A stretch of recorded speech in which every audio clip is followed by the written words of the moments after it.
رات اب پہلے سے بھی گہری ہو چکی تھی، اس قدر گہری کہ یوں لگتا تھا جیسے آسمان نے اپنے سینے میں پوری زمین کو سمیٹ لیا ہو۔ گلی کی خاموشی ایسی تھی کہ اگر کوئی دور سے پتھر بھی گرے تو اس کی آواز زمانے کے پردوں کو پھاڑ کر اندر تک اتر جائے۔ گلی کے دونوں طرف بنے پرانے گھروں کی زرد دیواریں نمی سے بھیگی ہوئی تھیں، جیسے وہ بھی رات کی کسی پرانی دعا میں بھیگ گئی ہوں۔ ہوا ہلکی ہلکی چل رہی تھی، مگر اس کا انداز ایسا تھا جیسے وہ صدیوں کی تھکن لیے ہوئے سفر کر رہی ہو۔ وہ ہوا کسی مسافر کی طرح گزر رہی تھی جو نہ رکتی ہے، نہ تھکتی ہے، نہ سوال کرتی بس چلتی رہتی ہے، جیسے اسے بھی اپنے رب کی تلاش ہو۔ ان گھنی تاریکیوں، ان ساکت دیواروں، ان پرانی اینٹوں کے بیچ ایک نوجوان چل رہا تھا۔ نہ اس کے قدموں میں وزن تھا، نہ دل میں سکون، گویا وہ خود اپنی تلاش میں ہو، اپنی گمشدگی میں، اپنے ہی اندر کے صحرا میں بھٹکتا ہوا۔ اس کے قدموں کی چاپ گلی میں ایسی گونج پیدا کر رہی تھی جیسے ہر قدم اس کی روح کے اندر کوئی پرانی پرت کھول رہا ہو۔ اسے ہر قدم پر ایسا لگتا جیسے زمین اس سے کچھ کہہ رہی ہو، کچھ بہت پرانا، بہت گہرا، مگر وہ سمجھ نہیں پا رہا تھا۔ آخر کار وہ پہنچا بابا خاموش کے حجرے پر۔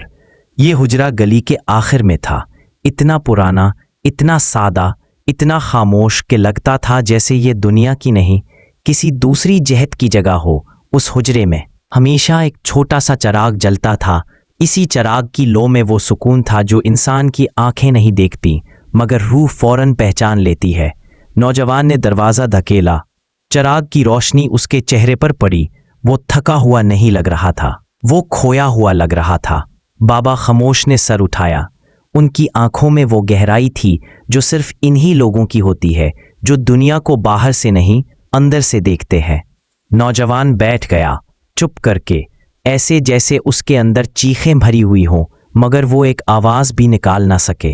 کچھ دیر بعد اس نے آہستہ سے کہا، بابا، مجھے ایسا لگتا ہے کہ میں اپنے اندر سے غائب ہو گیا ہوں۔ میں ہوں مگر نہیں ہوں، میرا جسم چلتا ہے مگر میری روح کہیں پیچھے رہ گئی ہے۔ بابا نے گہری سانس لی، چراغ کے قریب ہاتھ لے گئے۔ لو ہلکی سی بڑی اور کمرے میں سایہ پھیل گیا۔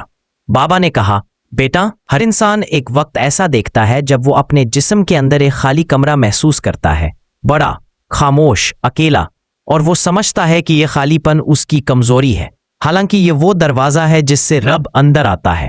خالی پن نعمت ہے، بس انسان اسے پہچان نہیں پاتا۔ نوجوان کی آنکھیں بھر آئیں اور بابا بولتے گئے، آہستہ مگر اندرون کی پوری شدت کے ساتھ، تم نے خدا کو پانے کی بہت کوشش کی مگر اپنے آپ کو پانے کی کبھی کوشش نہیں کی۔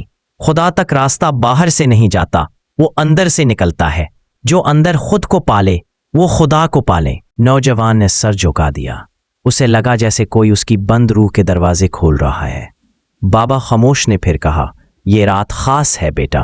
راتیں جب بہت گہری ہو جاتی ہیں تو انسان کے اندر موجود روشنی جاگتی ہے۔ یہ وہ وقت ہے جب انسان اپنے رب کے سب سے قریب ہوتا ہے، کیونکہ باہر کی خاموشی اور اندر کی چیخ اکٹھے کھڑے ہو جاتے ہیں، اور یہی وہ مقام ہے جہاں رب انسان کے دل پر پہلی دستک دیتا ہے۔ نوجوان کے اندر جیسے ٹوٹ پھوٹ کا عمل شروع ہو گیا، اس کے ضبط کے بندھن جیسے خود ہی گھل رہے تھے۔ بابا نے آہستگی سے کہا، بتاؤ تمہارا درد کیا چاہتا ہے؟ نوجوان پہلی بار پھوٹ کر رو دیا۔ وہ رونا ایسا تھا جیسے برسوں سے بند پڑے ہوئے بند کھل گئے ہوں۔ بابا نے اس کے رونے کو نہ روکا نہ تسلی دی، صرف اتنا کہا، جو ٹوٹتا ہے وہی جڑتا ہے، جو بکھرتا ہے وہی ملتا ہے، جو روتا ہے وہی روشنی تک پہنچتا ہے، جو اندر مرے وہی رب کے ساتھ جیتا ہے۔ اتنے میں ہوا کا ایک جھونکا اندر آیا، چراغ کی لو تھوڑی سی کانپی، کمرے کا سایہ ہلا جیسے کسی اندیکھے وجود نے کمرے کو چھو لیا ہو۔ بابا نے کہا، یہ ہوا اتفاق سے نہیں آئی، یہ بلانے آئی ہے۔ جو لوگ اندر سے واقعی جاگ جاتے ہیں، ہوا ان کی رہنمائی خود کرتی ہے، وہ انہیں ان راستوں پر لے جاتی ہے جہاں انسان کے قدم نہیں، رب کی کرم کی روشنی چلتی ہے۔ نوجوان نے سر اٹھایا، اس کے چہرے پر آنسو تھے مگر آنکھوں میں پہلی بار روشنی تھی۔ بابا نے آخری بات کہی، اتنی گہری کہ گویا پوری دنیا روحانیت اس ایک جملے میں سمیٹ دی گئی ہو۔ بیٹا، تم رب سے دور نہیں تھے، تم اپنے درد کے پیچھے چھپے ہوئے تھے۔ درد کم ہوا تو راستہ نظر آ گیا۔ اب چلنے سے ڈرو مت، تم اکیلے نہیں، اور نوجوان جب باہر نکلا تو گلی وہی تھی، رات وہی تھی، ہوا وہی تھی، مگر اس کا چلنا بدل گیا تھا۔